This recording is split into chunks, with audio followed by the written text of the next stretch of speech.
हाँ, तो आज हम लोग स्टार्ट कर रहे हैं स्पीड। हमने पिछले दिन देखा कि अगर ऑब्जेक्ट मूव करता है, उसका पोजीशन चेंज करता है, तो निश्चित तौर पे वो कुछ पाथ ट्रेवल करता है।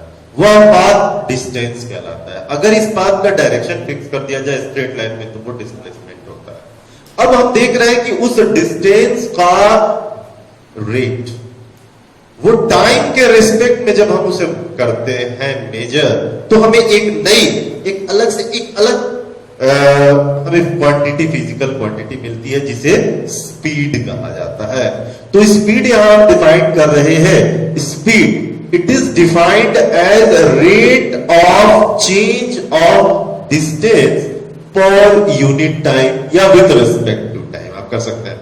जैसे कि अगर हम देखें तो स्पीड क्या है, तो speed is equal to distance by time. तो स्पीड को जब टाइम से डिवाइड करते हैं, तो हम इन दोनों के रेशियो को हमने इस बार नाम दे दिया स्पीड। अब it is a scalar quantity, distance भी स्केलर क्वांटिटी है, टाइम भी स्केलर क्वांटिटी है, इसलिए हम यहां देख रहे हैं कि ये स्पीड भी क्या होएगा, एक स्केलर क्वांटिटी हो जाएगा। अब अगला, क्योंकि ये स्केलर क्वांटिटी है, इसीलिए इसकी डायरेक्शन फिक्स नहीं होती है, डायरेक्शन इज नॉट फिक्स्ड। अब ये वैल्यू है, क्योंकि स्पीड जो होती है इसकी डायरेक्शन फिक्स नहीं होती। डिस्टेंस की तरह ही इसका भी केवल पॉजिटिव वैल्यू, ना तो कोई निगेटिव वैल्यू होगा, ना ही इसकी जीरो वैल्यू होगी। तो पॉजिटिव वैल्यू इसकी आती है, पॉजिटिव नॉन जीरो वैल्यू आएगी। अब सिंबल जनरली इसे भी से दिखाया जाता है, और डिस्टेंस के लिए हम डी का इस्तेमाल करते हैं, टाइम के लिए टी का इस्तेमाल करते हैं। तो फॉर्मूला हमें मिल गया v is equal to D by T. Unit यहां पर हमें मिला मीटर पर सेकेंड, सेंटीमीटर पर सेकेंड भी हो सकता है, मीटर पर मिनट भी हो सकता है, किलोमीटर पर आवर भी हो सकता है। लेकिन ऐसा यूनिट जो होती है, ऐसा यूनिट हमेशा ही मीटर पर सेकेंड होती है। तो आप स्पीड जो होती है, आप देख रहे हैं कि हम स्पीड क्या है, एक प्रकार का रेशियो है। ये रेशियो डिस्टेंस बाई टाइम के रूप में हमें देखा जाता है। तो हम नेक्स्ट टॉपिक देखेंगे कि टाइप ऑफ स्पीड। अब हम नेक्स्ट टॉपिक देखने जा रहे हैं, टाइप ऑफ स्पीड। हाँ, तो फिर हम देख रहे हैं यहां पे टाइप्स ऑफ स्पीड। वैसे तो स्पीड डिस्टेंस बाई टाइम होता है, लेकिन अलग अलग कंडीशन में हम इसे अलग अलग नाम दे सकते हैं और पहचान सकते हैं, बस कंडीशन चेंज होने के बाद। जैसा कि पहला, यूनिफॉर्म स्पीड। यूनिफॉर्म का मतलब होता है लगातार, बराबर, इक्वल। तो यूनिफॉर्म स्पीड है, यहां का मतलब होता है कि equal distance travelled equal interval of time. जब भी कोई ऑब्जेक्ट मूव कर रहा है तो उसकी स्पीड फिक्स है, कांस्टेंट है, यूनिफॉर्म है। इसका मतलब कि हर टाइम इंटरवल में वो हमेशा एक फिक्स डिस्टेंस चलता है। यहां फिगर से देख सकते हैं कि यहां देखो, यहां इतनी दूरी, अगर ये टाइम एक्सिस है और इधर डिस्टेंस एक्सिस है, तो इतनी दूरी में अगर ये डिस्टेंस चलता है, तो फिर अगली दूरी में ये डिस्टेंस चलता है, अगली दूरी में ये डिस्टेंस चलता है। यानी हम हमेशा देखते हैं कि टाइम का और डिस्टेंस का रेशियो हमेशा फिक्स रहता है। अगर ग्राफ पर देखा जाए तो ये ग्राफ हमेशा स्ट्रेट लाइन ग्राफ मिलता है, और ये स्ट्रेट लाइन ग्राफ अगर वो टाइम जीरो से स्टार्ट हुआ है तो डिस्टेंस भी जीरो होगा, यानी कि पासिंग थ्रू द ओरिजिन होगा।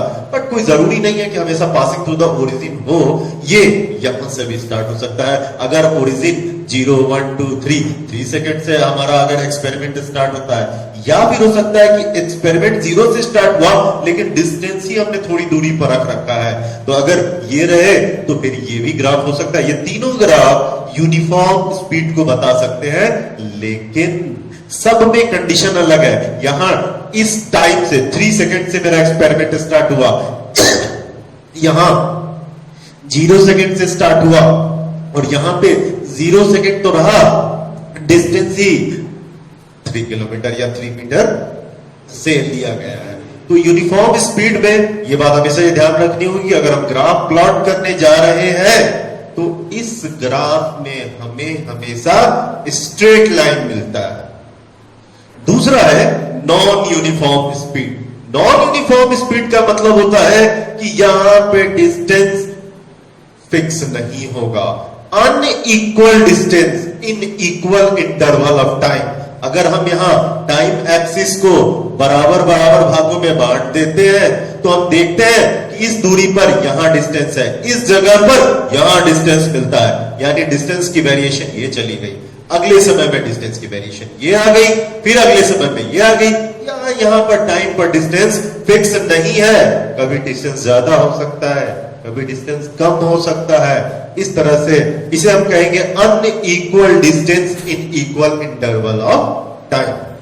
अब कई बार आप जानते हो कि हम लोगों की कार में, ट्रेन, हमारी जो बाइक्स होती हैं, जब हम चला रहे होते हैं तो उसमें एक स्पीडोमीटर लगा होता है, ये स्पीड बताता है। ये स्पीडोमीटर क्या बता रहा है? स्पीड बता रहा है। लेकिन आप स्पीड उस पर कैसी स्पीड बताता है? ये उस टाइम में चल रही स्पीड को बताता है, आप दूसरे समय की स्पीड नहीं बता सकते। ये उसी टाइम में जो स्पीड आ रहा है वही बताता है। तो ये कहता है distance travelled at interval of time, at unit interval of time.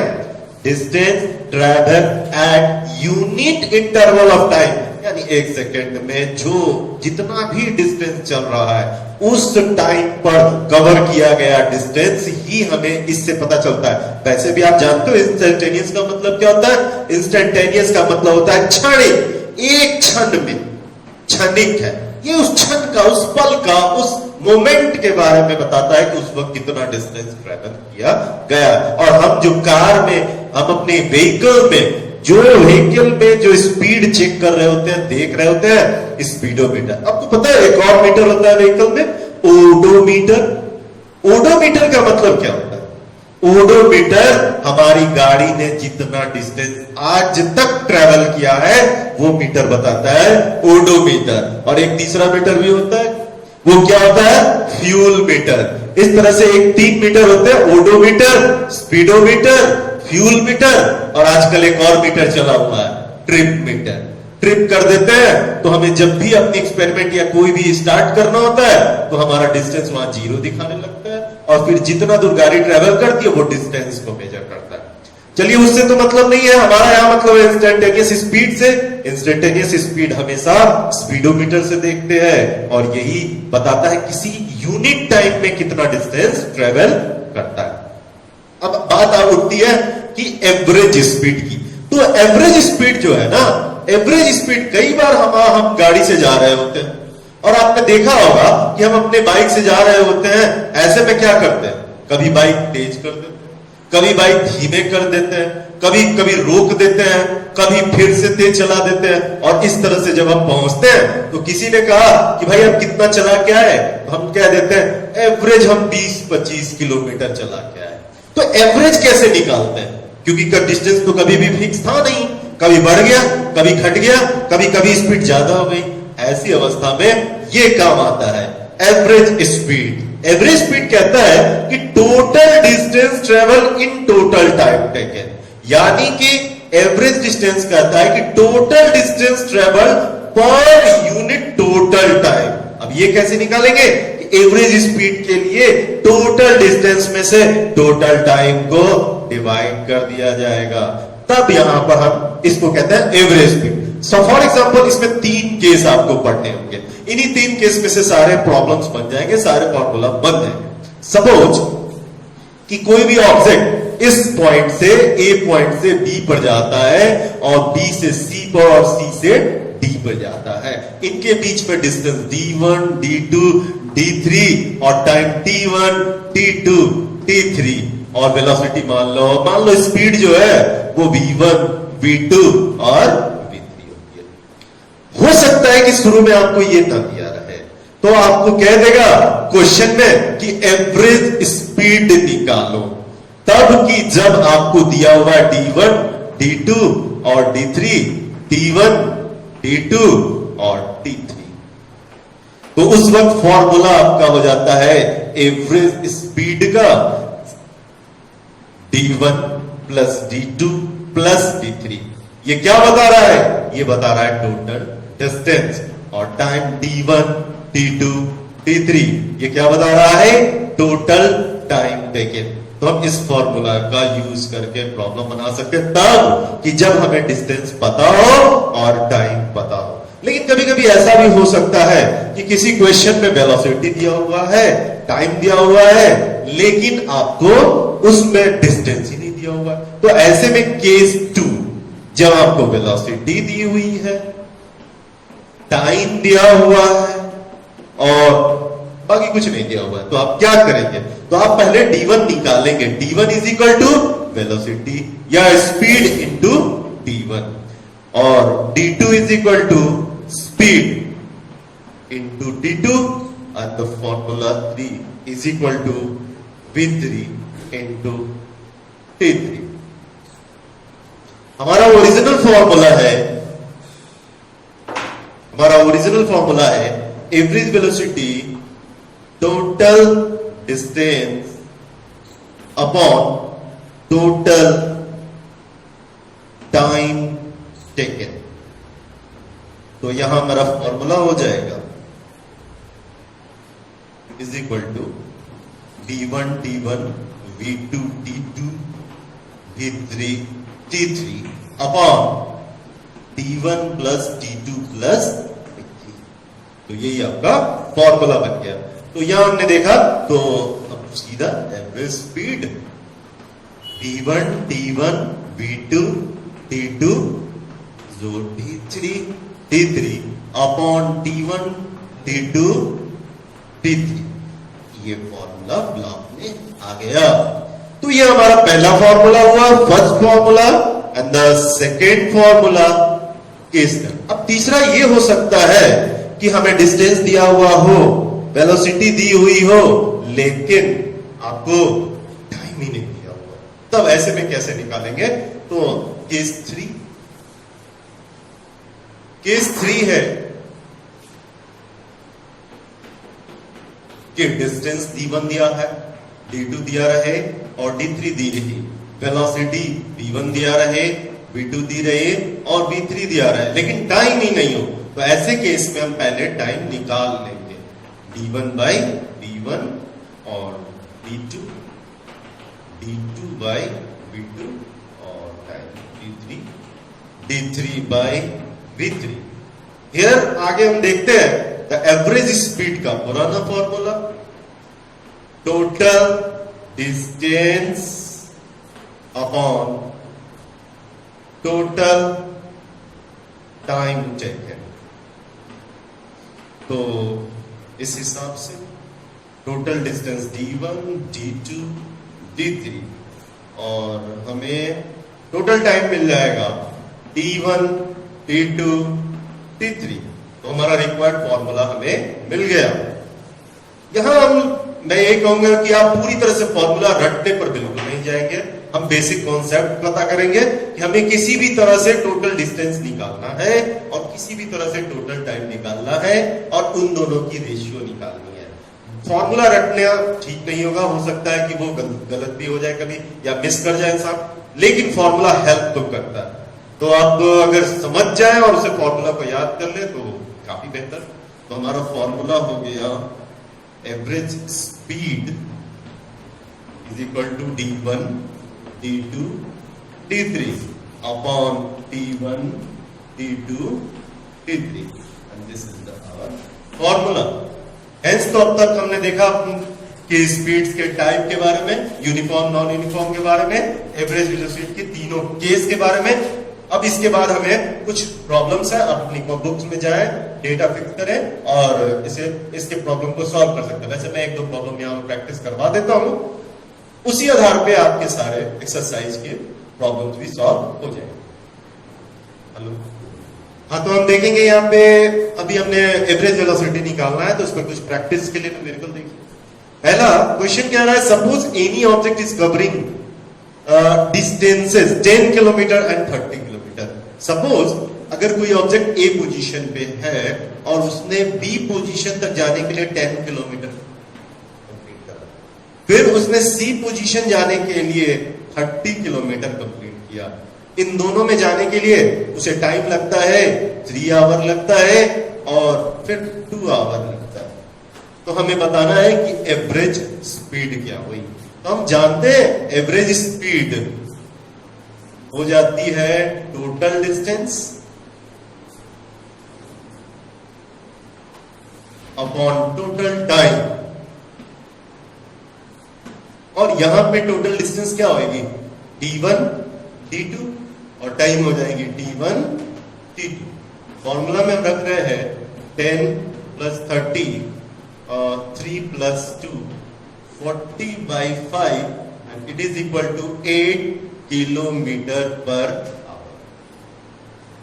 तो हमने देखा कि ऑब्जेक्ट कभी 10 किलोमीटर जाता है, कभी 30 किलोमीटर जाता है, ज्यादा कम हो सकता है, लेकिन एवरेज वेलोसिटी एक फिक्स कर दी कि 8 किलोमीटर पर आवर की रफ्तार से ये चल रहा है। नेक्स्ट क्वेश्चन हम देखते हैं कि यहां पे क्वेश्चन कह रहा है suppose any object is covering distances 10 kilometre.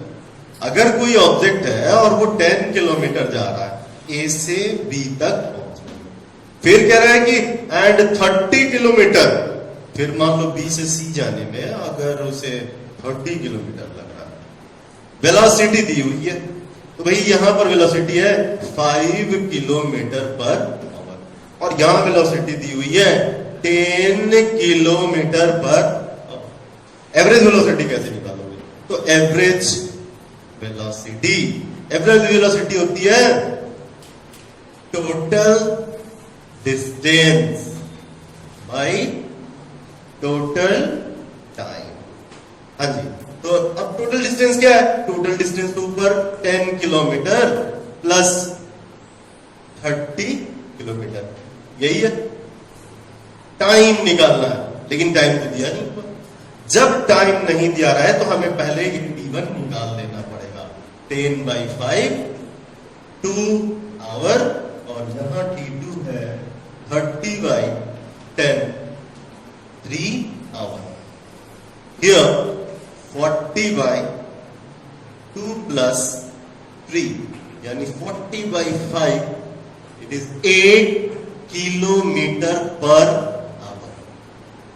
हमें मिल गया 8 किलोमीटर पर आवर। यहां हमने दोनों क्वेश्चन देख लिया। अब हम एक और क्वेश्चन को देखेंगे और उसके बाद हमें तीनों फॉर्मूला क्लियर भी हो जाएगा। हाँ, तो थर्ड क्वेश्चन हम देख रहे हैं, suppose any object is moving with velocity 5 kilometer per hour and 3 kilometer per hour in 2 hour and 10 hour. Calculate average velocity. यहां पर दो ऑब्जेक्ट है, दोनों की वेलोसिटी एक ही ऑब्जेक्ट दो जगह जा रहा है और यहां अलग अलग वेलोसिटी दी हुई है। लाइक यहां 5 किलोमीटर पर आवर दे रहा है ए से बी तक के बीच में, और बी से सी तक जाने के लिए 3 किलोमीटर पर आवर। टाइम दिया हुआ 2 आवर और यहां टाइम दिया हुआ है 10 आवर। हमारा फॉर्मूला कहता है कि टोटल डिस्टेंस निकालो पहले एंड देन टोटल टाइम से भाग लगाएंगे उसमें। यही है ना, टोटल डिस्टेंस निकाल करके उसे टोटल टाइम से डिवाइड करना, लेकिन या तो डिस्टेंस ही नहीं मिला, तो ऐसे में हमें पहले डिस्टेंस निकालना पड़ेगा d1 d2 by d1 d2।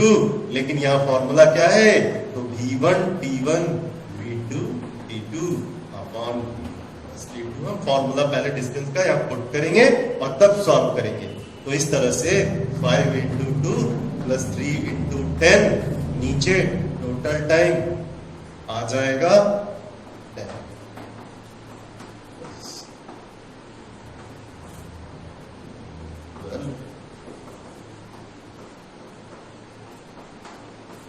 3, तो इस तरह 3 किलोमीटर पर आवर ये हमें मिला।